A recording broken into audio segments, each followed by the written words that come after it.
Hello, YouTube. This is Mr. Hansen broadcasting in May of 2020. This video is about Flush, chapters 19, 20, and 21, as well as the paperwork that goes along with that. And this could be considered the resolution part of the story. All right. We found out a few things as far as the highest point of action goes. Okay. Noah was able to basically show that the casino boat was illegally discharging waste and the way he was able to do that was with the fuchsia food coloring. And now we're going to find out how everything ends. So going through chapter 19, we have this headline in the newspaper: casino boat busted in pollution probe. And he said that there was a picture and it was impressive. His dad got phone calls about it, but he just let it ring off the hook. That shows that the dad is a dynamic character, meaning he has changed over the course of the book. Whether you figure he is good, bad, or otherwise, he is definitely a dynamic character who is no longer just the super mad guy, at least at this moment in the book. Okay? An example of a static character would be a character that stays pretty much the same throughout the book, and that would be Abby, would be an example of a static character. So we find out that the grandfather is going to go back to South America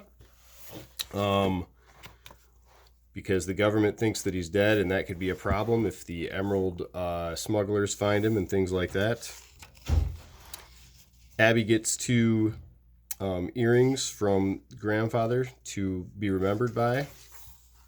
And she says they're worth even more than that. Noah goes fishing with Grandpa Bobby at Thunder Beach. Remember, that's where they have their swimming and stuff like that. He's going to take a freighter out of Key West to go to Aruba, so he's sneaking out of the country the same way that he kind of snuck in, or a very similar way that he snuck in. Moving ahead from there, he says he's lucky that his dad the grandfather says he's lucky that the dad forgave him.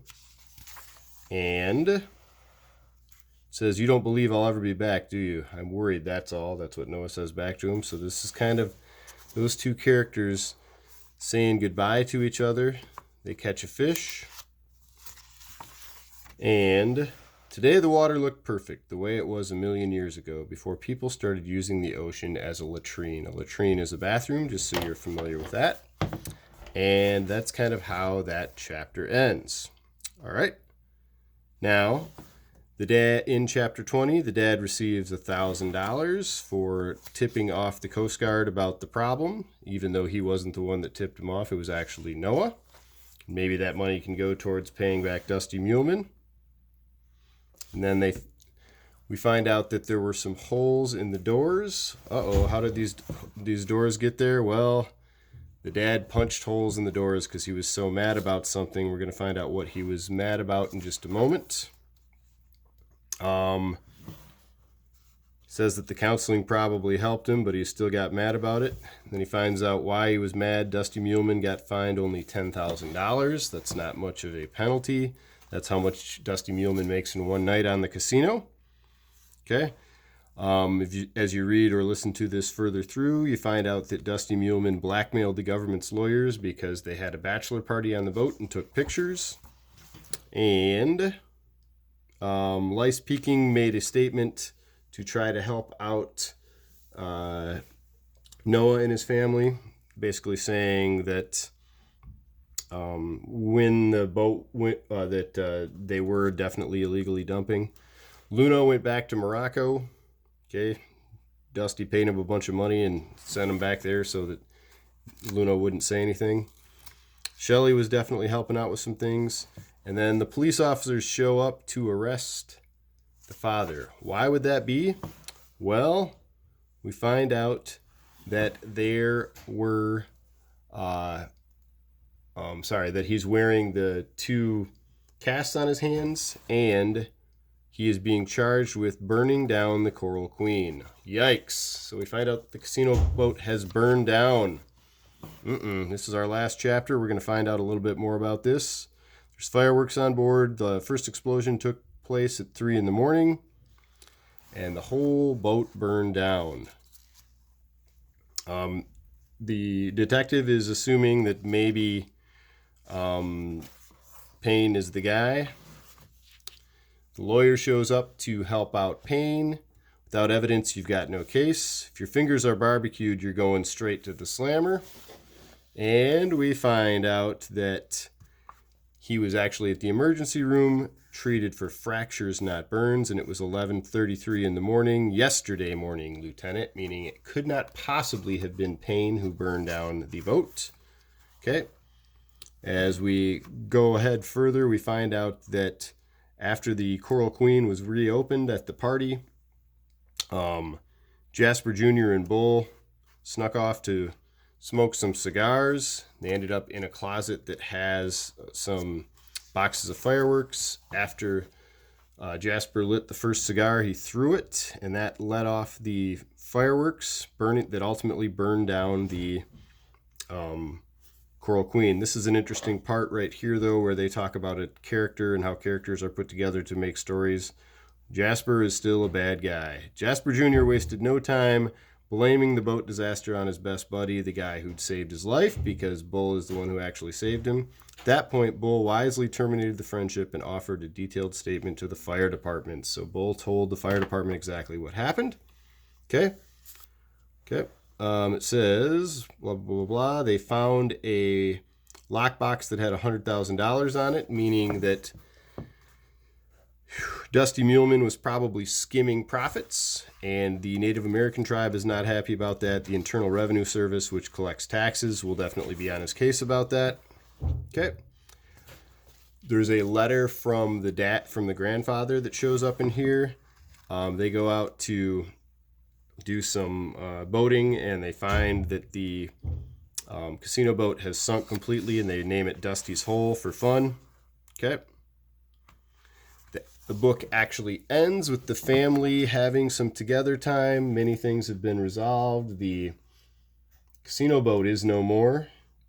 The dad has changed into a better person in many ways, most people would say, even though he punched out his doors. He's still dealing with some issues as far as that goes, but he's changed into a more calm person. And it says, none of us dared to say a word. Everything seemed so crystal still and perfect. This is when the family is out on the boat, and they're watching the sunset, and they're wondering if the grandfather is also watching the sunset at the last time. So, send me a message, or in our Google Classroom, send a message to everybody telling the group what you think of the book. I thought it was a decent book. Not great, but good. I enjoyed it. I'm glad we were able to go through that. And now I'm going to go through some paperwork for you. So, this is your last section of paperwork. You've got Dictionary Detective, chapters 19 through 21. Words include incriminating, dejectedly, indignant, unison, skulking, embezzlement. Look those up on the internet if you need to, or in a dictionary if you have one. Here's your matching part of that. Here's your fill in the blank part of that. And for your a little extra, Noah uses a simile. Remember, that's a comparison using like or as. In chapter 20, when describing the casts on his father's hands, he says, each cast was as large as a honeydew melon. Find another simile in this section and write it below. Explain what simile means. I just explained what simile means a moment ago. Remember, it's a comparison using like or as between two words.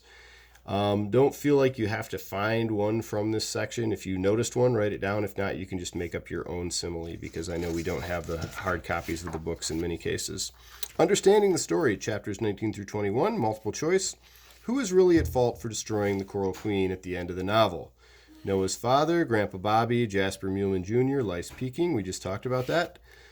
The Miccosukee Indians decided to evict the Coral Queen from the marina because A, they are fed up with the negative publicity, B, Dusty is embezzling money from their profits, C, both of the above, D, none of the above. In chapter 20, why did the police need to question Noah's father?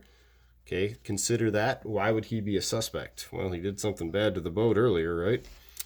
And your long answer, how does Noah's father injure his hands in chapter 20? Why does he do this? Remember, I had mentioned that when I was giving the summary of the chapters there. Your last page here is about a full summary of this section.